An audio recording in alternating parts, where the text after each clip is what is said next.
Punks vs. Zombies by John Cronshaw. Episode 6, Chapter 14. Roxy and Zero's van sputtered to a stop. Lake Tahoe stretched out before them, its surface a mirror reflecting the early evening sky. One by one, the members of the Furious Minx and Anarchy's Child climbed out of their vans. Tommy, Layla, Jimbo, and Mickey were joined by Roxy, Dee, Zero, and Nix. "Look at this view," Roxy said. "Isn't it something?" Spike climbed down from the back of the Minx van, his face pale, and headed over to join the group. "How's Kim?" Tommy asked. "She's in a bad way, but she hasn't turned yet. Christ, it reeked in there." Dee stretched his legs and rubbed his backside, flashing a grin. "I've lost all feeling in my ass sitting for so long." Jimbo spread his arms wide as if embracing the landscape. "You know, this would be a stellar location for Zombie Palooza. Can you imagine? A punk festival right here?" Zero snorted. "Doesn't surprise me it's so quiet here. Probably the globalists using the zombie virus to clear out the cities. Ever heard of the Georgia Guidestones? It's all there." Nix shook his head at Zero. "Always chasing ghosts. Got no time for that crap now. We need to find a safe spot to sleep and figure out how to get supplies." Tommy nodded at Nix.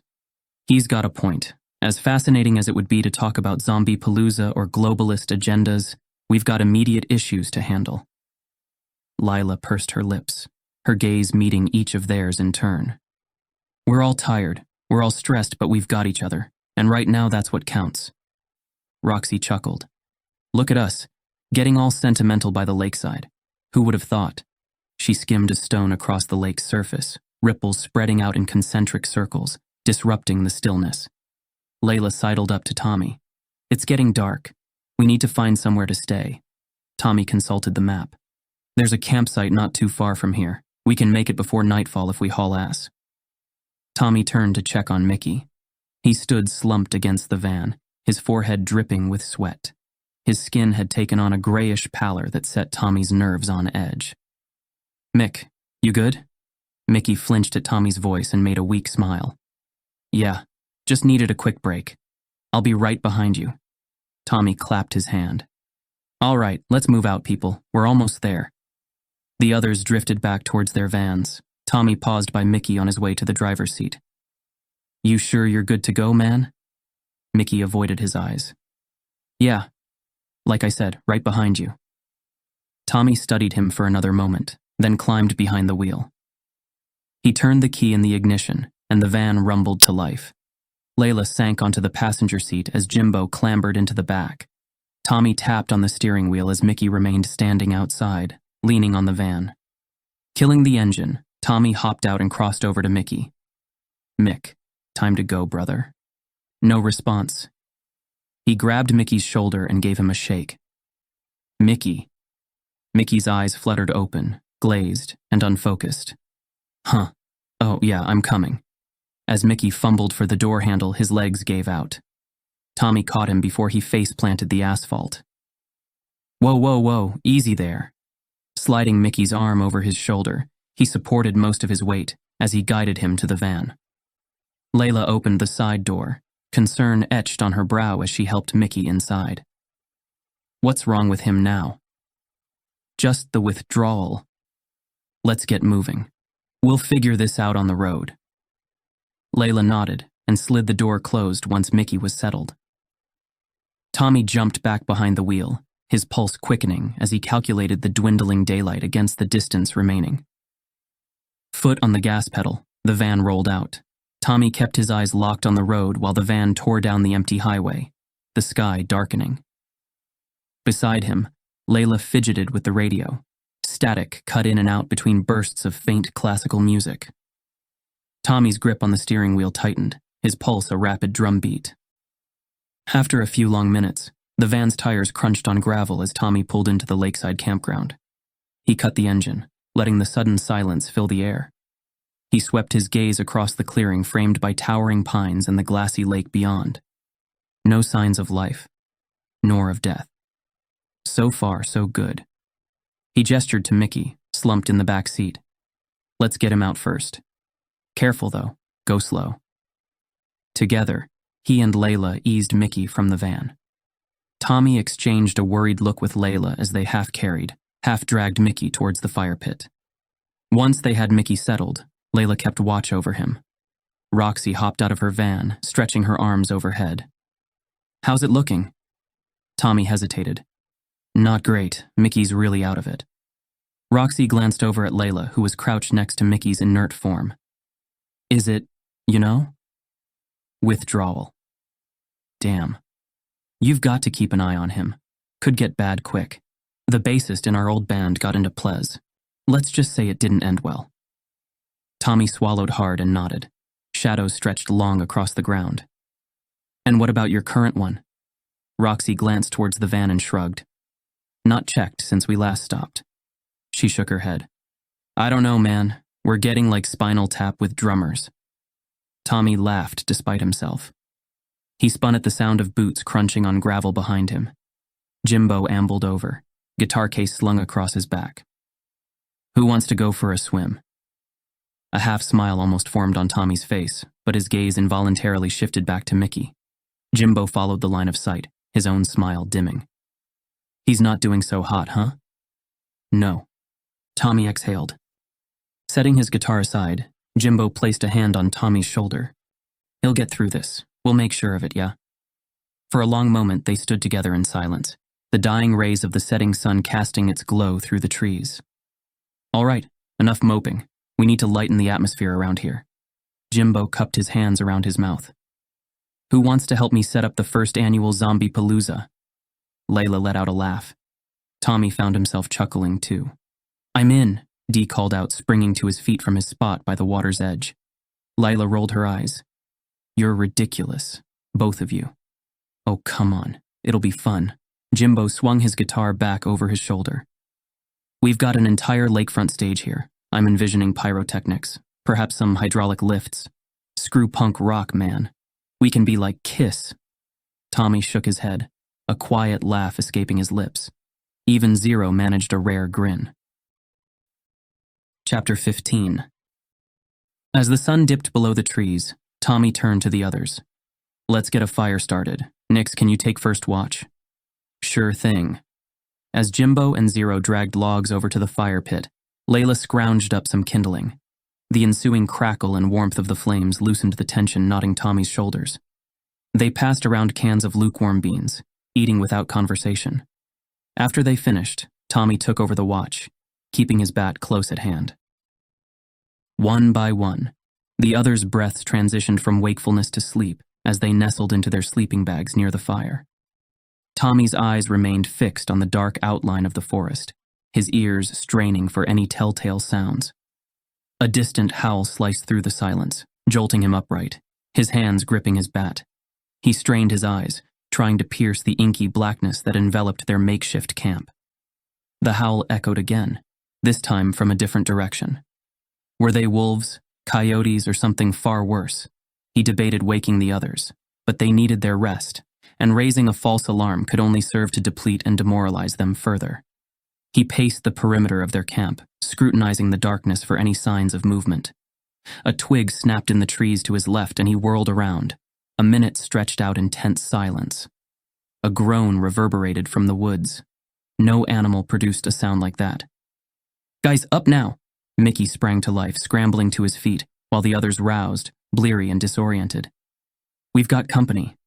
Zero nodded, marching off with his rifle at the ready. "I told you we couldn't trust those pigs." Tommy took his position, facing the narrow path that led up to their camp. Quiet descended upon them. Even the nocturnal choir of crickets and frogs had ceased their noise. The sound of shifting debris came through the trees. Steeling himself, Tommy tightened his grip on the bat, ready to swing at the first hint of movement. His muscles coiled, ready to strike as a zombie staggered from the trees. Its eyes, milky and vacant, locked onto him. It emitted a guttural moan as it shambled forward. With a surge of adrenaline, Tommy swung his bat, the impact resonating with a sickening crack against the zombie's skull. It crumpled to the ground, lifeless once more. Two more burst from the trees. "Zombies!" Tommy's call echoed around him, his nerves tingling with adrenaline. He swung again, catching another undead square in the face, sending it careening into a bush. His comrades were on their feet now, hastily arming themselves. Lila, wielding a tire iron, joined Tommy in the fray, each swing a brutal dance. Behind them, Dee wielded a tree branch like a makeshift spear, dispatching a zombie with precision strikes to the ear or neck. "Tommy, on your left!" Tommy swiveled at Layla's warning, narrowly avoiding the snapping jaws of another assailant. A swift, brutal strike to its knees brought it down, allowing Layla to deliver the coup de grace to its skull. Gunshots cracked from high in a tree as Zero took out a dozen zombies with his rifle. They stood waiting, but only silence came. Tommy's breaths came thick and fast, his chest heaving. "Is that all of them?" Layla scanned the darkness. "I don't know." Zero let off another gunshot, and the forest fell silent again. "We're clear."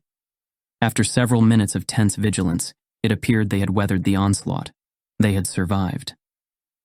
But remaining in this vulnerable position was out of the question. "We should get moving," Layla said. "No telling if more are coming, so let's get as far away from here as possible." "Agreed," Tommy said. "Let's grab what we can and get going. Any suggestions on where we head next?" "Let's just pick a direction and keep going," Dee said. "We'll find something, surely." "Dee's right," Tommy said. "We head east, along the highway. We keep our eyes peeled for shelter and supplies. We'll get through this, one day at a time." Nods and muted agreements followed his statement. As they prepared to move, Tommy locked eyes with Roxy, who offered a weak smile. Bat slung over his shoulder, Tommy cast a final glance at the scattered dead they were leaving behind. Then it came, a low, mournful groan. Everyone froze, their eyes meeting in shared alarm. The groan sounded again, undeniably closer. Grabbing a torch, Tommy gestured for Zero to accompany him. With a grunt of irritation, Zero followed as Tommy moved along a game trail. Sweeping the torch beam from side to side, Tommy sought the origin of the noise. A glint in the distance caught his attention. His body tensed, ready for flight. Torchlight shone into a pair of eyes. Tommy stared at those glowing eyes in frozen silence. "Just Bambi having a freak-out," Zero said, his voice tinged with nervous relief as the animal bolted through the trees. Whatever had alarmed that deer was still potentially lurking in the shadows. "Let's head back." Tommy met Zero's eyes. "You sure it's clear?" "Pig said it was clear, right? So it must be clear." Tommy held up his hands. "What else did we have to go on? For all we know, he could have been telling the truth. More likely leading us into a trap. Not everything's a conspiracy, you know." Zero sniffed. "No, you're right. We should do exactly what the man tells us all the time."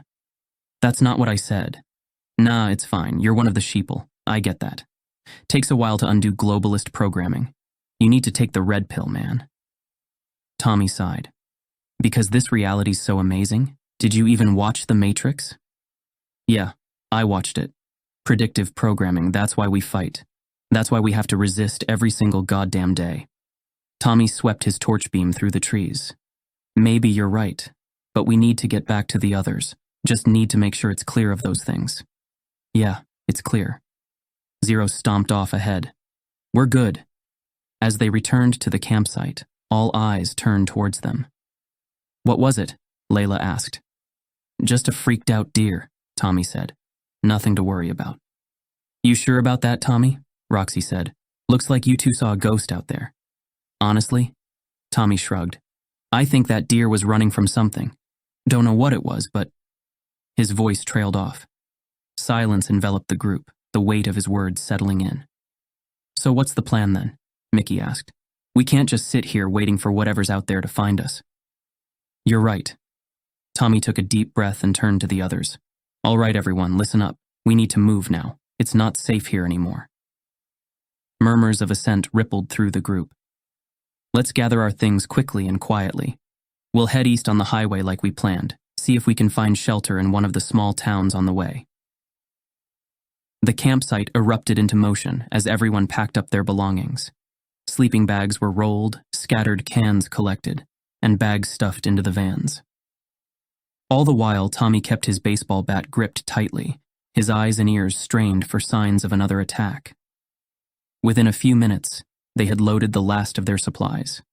Tommy did a final sweep of the darkened trees surrounding them before gesturing to the group. "All right, let's move out." He climbed into the driver's seat, his fingers tapping on the cracking vinyl steering wheel as the others filed in. Layla took the passenger seat next to him and squeezed his arm. Tommy turned the key in the ignition, and the van rumbled to life. Headlights glowed in the side mirror as the other vehicles lined up behind Tommy. He took one last deep breath, then pulled the van onto the deserted rural highway, the velvet blackness of the woods enveloping them on both sides. An air of uneasy anticipation settled over the van as they drove onward into the unknown night. To be continued. Thanks for listening. Please subscribe so you don't miss the next episode of Punks vs. Zombies. You can find out more about John Cronshaw and his work by visiting johncronshaw.com. Punks vs. Zombies is copyright John Cronshaw and Wyvern Books Limited. All rights reserved. This is a work of fiction. Names, characters, businesses, places, events, locales, and incidents are either the products of the author's imagination or used in a fictitious manner. Any resemblance to actual persons, living or dead, or